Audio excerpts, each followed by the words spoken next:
Hello friends and welcome to Parks Crafty Creations. I'm your host Brian Parks. Our irons are an investment, and dare I say, a piece of sewing equipment that's just as important as your sewing machine.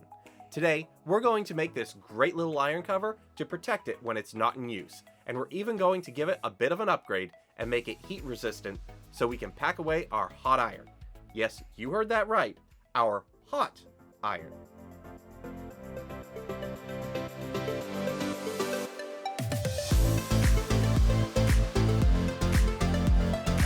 Before we get into it, if you enjoy this content, be sure to give us a like below, as it really does help out the channel. Do it now please, and if you're new to our channel, be sure to subscribe and ring that notification bell icon so you'll always be notified whenever a new video drops. And hey, if you love what we do here, be sure to share us with your friends. We've got a lot to cover today, so let's jump right in with our supplies. We're going to need about half to 3/4 yard of fabric, 3/4 to half a yard of iron cover fabric, and a yard of Insul-Brite. Now, if you don't plan on using this cover to pack away a hot iron, you can simply use cotton fabric in place of the ironing board fabric, and quilt batting in place of the Insul-Brite to save a bit of money. That's what I did on this one, and it's worked wonderfully for me for years without any trouble. You'll also need some paracord and cord stops. To get started, we need to take a look at our iron. Many irons today come with a self-winding spool on the back, like you see with mine. The first time I made one of these, I didn't take into account the shape of the bottom of my iron, and my cover wouldn't stay on. Oops. So be aware of that as we work through this first part. We're going to place our iron down on our layered fabric with the right sides facing each other.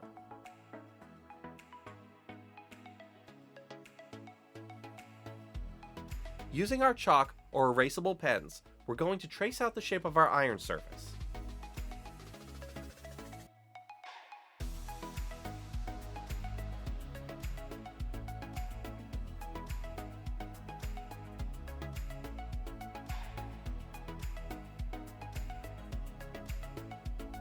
Now, if you don't have this odd sort of angle to yours at the back, you can simply trace that iron surface and call it a day. However, if you have a self-winding spool like mine, we're going to have to use that to help keep our cover on. So to do that, we're going to carefully roll our iron back so that it's sitting up. You can see how that just lengthened the shape of my cover.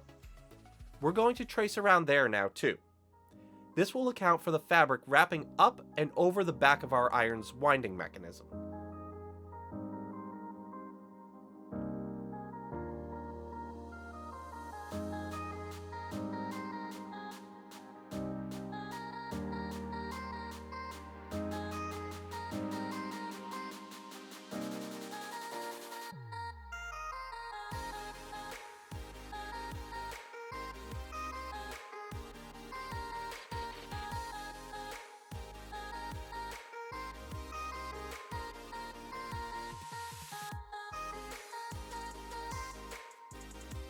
Now, once we have the rough shape of our iron's surface traced out, we'll trace around that shape, going out about another 3 inches all the way around. This will be what wraps around our iron and will hold our paracord.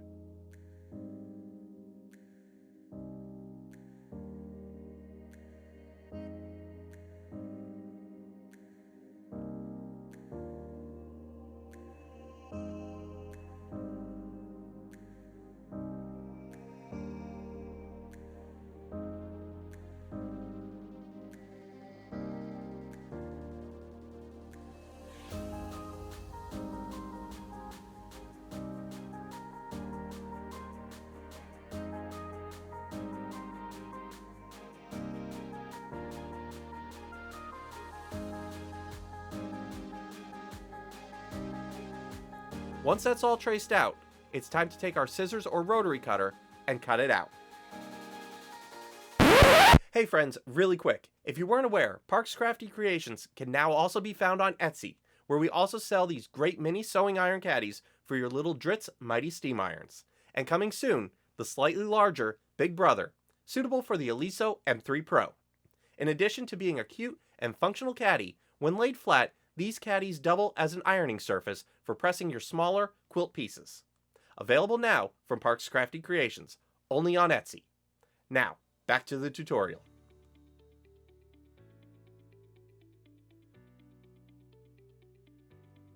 Now we're going to use our buttonhole foot and add a buttonhole to our cotton fabric. This will finish the hole where our paracord comes out so we don't have it unraveling on us and keep everything nice and neat. Then cut our hole and we're ready to move on to putting it together.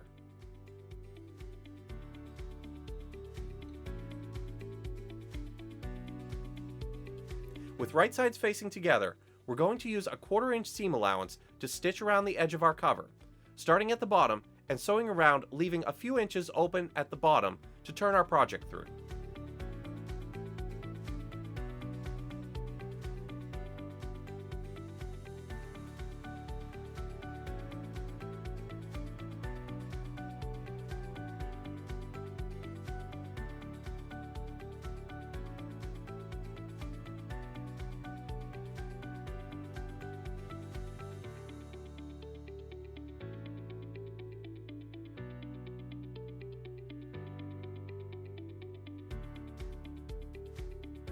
Once the cover is stitched together, we'll bring it back to the ironing board, turn it right side out, and press to get the size we need for our Insul-Brite.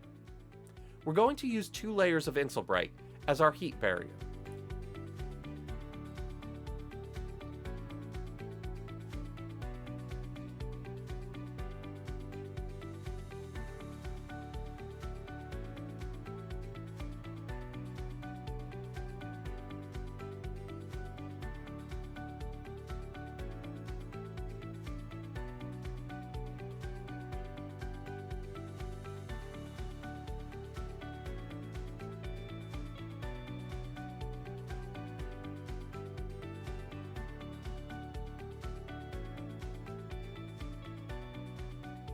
Next, we place our iron cover on top of the Insul-Brite and trace around our cover as close as we can.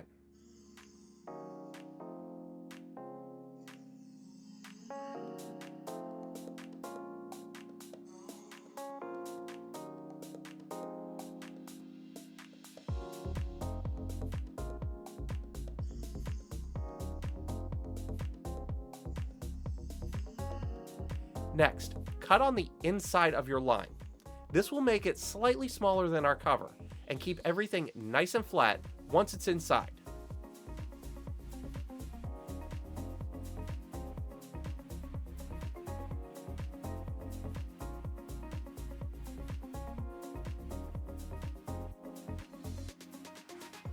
Then we'll slip our Insul-Brite layers inside of our cover, making sure everything lays nice and flat.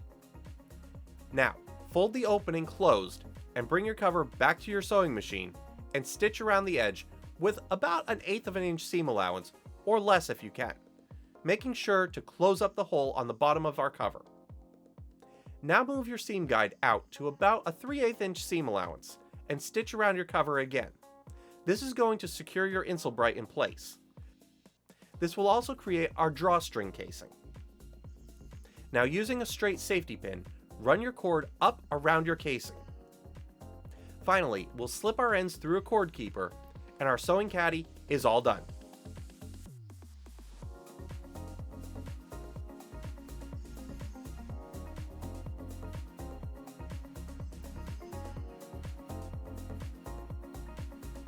Slip it on your iron and pull your cord taut for a perfect custom fit.